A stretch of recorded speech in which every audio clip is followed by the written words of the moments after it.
Buenas noches, bienvenidos a Historias de Terror. Para mí, es un gusto poder saludarlos una vez más y llegar a todos ustedes como cada noche, con una historia. En varias ocasiones hemos hablado sobre fenómenos paranormales que giran en torno a los tesoros. Sin embargo, existen historias inéditas que se cuentan día con día. Mi nombre es José Llamas y te presento Esmeralda. Corría el mes de marzo, en 1985, en la sierra de Miquihuana. Allí estaba Esmeralda, perdida en el monte. Salió con sus dos pequeños hijos una mañana para cortar nopales a la orilla del ejido. La verdad es de que sus carencias eran muchas, debido a que su esposo se la pasaba en las cantinas gastando aquellas pocas monedas que gastaba trabajando, pastoreando borregas, aquellas borregas de Don Carlos. En el camino encontró a un niño morenito, de ojos grandes, con ropa muy desgastada y sus pies descalzos, que les dijo: ¿Ya van a los nopales? Allá donde vivo hay muchos, y son de los mansitos. Síganme, yo les digo dónde. Así que Esmeralda lo siguió contenta, porque no dejaría de buscar. Aparte, no se espinaría las manos, porque le dijo que eran de los mansitos. Eso quiere decir que no tenían espinas. Ella no conocía a aquel niño, y no se le hizo raro, porque al ejido llegaban muchos trabajadores del carbón. Aparte, tenía mucha prisa para investigar. Caminaron por la vereda y llegaron a un lugar tras una loma. Era cierto, había una nopalera enorme entre las huertas abandonadas, y se dispuso a cortar y a limpiar ahí mismo aquellos nopales. Los niños corrieron a los naranjales. Ella de vez en cuando les hablaba, que no fueran a caerse del árbol, o que entraran a una casa vieja que estaba ahí. Se olvidó por un rato de los niños, y al terminar los llamó para irse a su casa. Pero ellos no contestaban, solo se escuchaban algunas risas, y fue en busca, pero cada vez se escuchaban más lejos esas risas. Siguió caminando, admirando ese lugar donde nunca había estado, y estaba tan cerca de su casa. Así que caminó un buen rato tras los niños, que escuchaba a lo lejos, pero empezó a preocuparse porque escuchó el río y un niño lloró. Apresuró el paso y los encontró debajo de un árbol. Molesta con ellos por alejarse, los tomó de la mano y se dispuso a regresar. Ya en el regreso, sentían el cansancio y para colmo empezó a nublarse y a llover. Se detuvieron debajo de un árbol por un buen rato para que pasara la lluvia. Era mucho el cansancio de aquellos niños y ya oscurecía, pero ella no podía ubicarse en dónde estaba. Su desesperación aumentaba con el paso de la lluvia y empezó a caminar y a caminar con aquellos tres niños. Ya al amanecer despertó con los rayos del sol y a lo lejos se escuchaban unos gritos que los llamaban por su nombre y ladridos de algunos perros. Por fin los habían encontrado. Era su esposo, que estaba muy contento y abrazaba a sus hijos y a su esposa. Habían estado perdidos durante 2 días y a muchos kilómetros de su casa, junto a una cueva. Los vecinos y su esposo se habían dado a la tarea de buscarlos, siguiendo sus huellas, que siempre estuvieron unos piececitos descalzos guiándolos, donde más adelante se unieron a ellos muchos más de estos piecitos pequeños. Atrás de las huellas de Esmeralda siempre estaban esos piecitos. Cuando llegaron a su casa, los niños, sus hijos, preguntaron por sus amiguitos por qué no se habían despedido de ellos, a lo que les dijeron que no había niños cuando los encontraron. Esmeralda recordaba que le había guiado hasta ese lugar y que por su culpa se habían perdido con sus hijos, y se quedó callada. Pero sus hijos le dijeron: «Mira, mamá, sí estaban esos niños, nos dieron esto para ti». Eran 20 monedas de oro, a lo que los vecinos, apresurados, fueron a buscar ese lugar encantado, donde habían creído que solo estaban aquellos niños en su imaginación de Esmeralda. Cuando trataban de explicar en dónde habían estado con sus hijos al extraviarse, los vecinos jamás pudieron encontrar aquella cueva donde habían encontrado a Esmeralda y a sus hijos, y aquel tesoro y esa huerta abandonada. Esta historia la quise compartir con ustedes.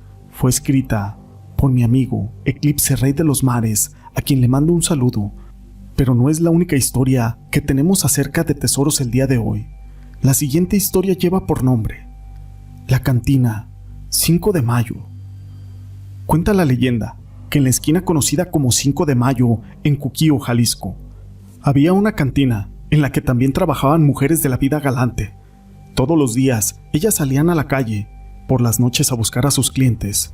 Peculiar era que fumando y caminando en la esquina solo se escuchaba el clásico sonido del caminar de una mujer con tacones de clavo.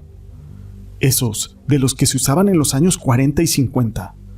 Dentro de la cantina, entre risas, música y humo y aquel olor a alcohol, el ambiente también era muy efusivo. Un día llegaron al pueblo 2 forasteros de mal aspecto. Venían de los altos buscando fortuna y diversión. Después de investigar para hacer sus fechorías, desarrollaron un plan. Así que envalentonados fueron a dar a la cantina 5 de Mayo. Se acercaron a 2 de las mujeres que trabajaban ahí, se divirtieron con ellas. Como dato, se sabe que las chicas alegres solo estaban ahí por una temporada. Andaban de pueblo en pueblo, ganándose el alimento de cada día. Temporalmente, en esa época vivían en una casa que está a espaldas del templo de Nuestra Señora de los Dolores. Ya entre las copas, los hombres, después de haber pasado un buen rato con ellas, las convencieron de ir al panteón municipal. Tenía que ser justo a la medianoche, a las 12 para ser exacto. Tenían el plan de exhumar el cuerpo de un anciano muy rico, del cual se sabía que lo habían enterrado con un gran tesoro, ya que no tenía familiares, y esa era su última voluntad. Ellas se voltearon a ver con una mirada de codicia, así que prontamente aceptaron, con la condición de repartirlo en partes iguales. Aquellos hombres aceptaron el trato inmediatamente.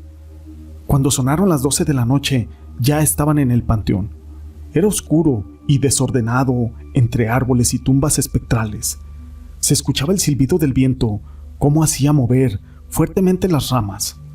A lo lejos, se escuchaba el canto de un búho que presagiaba un evento de mal agüero. Sin miedo y muy borrachos lograron su cometido. Al sacar aquel gran tesoro, a uno de ellos lo invadió el deseo de poseer todas esas riquezas y sacó su pistola, disparándole al otro hombre y lo mató. Lo enterró ahí mismo. Las mujeres estaban asombradas y asustadas, pero también llenas de avaricia. Estaban emocionadas porque les iba a tocar más del tesoro, así que se quedaron calladas y se fueron los 3 a casa de ellas a repartirse aquella fortuna. Ya estaban ahí y el hombre convenció a una de ellas de matar a la otra, y así podrían dividirse el tesoro en solo 2 partes, pero ella no aceptó y le contó a su amiga. Juntas decidieron darle muerte a aquel hombre, y así lo hicieron. Cuando ya estaban solas nuevamente, la avaricia se hizo presente. Aquellas mujeres discutieron a tal grado que una asesinó a la otra.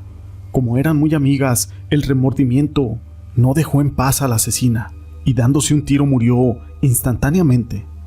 Nunca se supo qué pasó con aquel famoso tesoro. Tal vez alguien del público sepa todo lo ocurrido, pero dice la leyenda que el día de hoy se escucha el sonido de aquellos tacones, de las furcias. Cuentan que al pasar por la esquina 5 de Mayo, a eso de las 12 de la noche, y al escuchar el golpeteo de aquellos zapatos de tacón, si haces que voltees la mirada y ves a aquellas 2 mujeres de aspecto blanquecino y espectral, rogándote llorando para que vayas con ellas a rescatar ese gran tesoro. Muchas veces me he preguntado cuántos incautos han caído en las garras de estas mujeres de la vida galante, solo porque la avaricia y la codicia les ha ganado. Esta historia es una leyenda antigua que se escucha por algunos habitantes de Cuquío, y como reflexión, la avaricia es una palabra elegante con el mismo significado de la antigua codicia. Ese es uno de los 7 pecados capitales.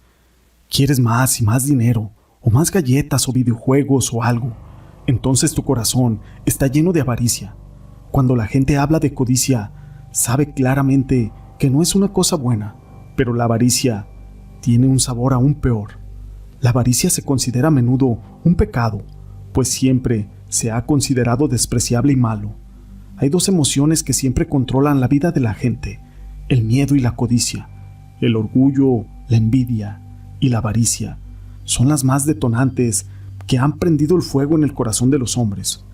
Una vez que la gente obtiene una buena tajada de dinero, comodidades y poder, tiende a volverse soberbia, especialmente envidiosa y particularmente codiciosa, más concentrada en hacer el mal e increíblemente aprensiva. Estas historias las quise compartir con ustedes. Si les han gustado, déjenme su pulgar arriba. No olviden en dejar sus comentarios y gracias por ser parte de este canal.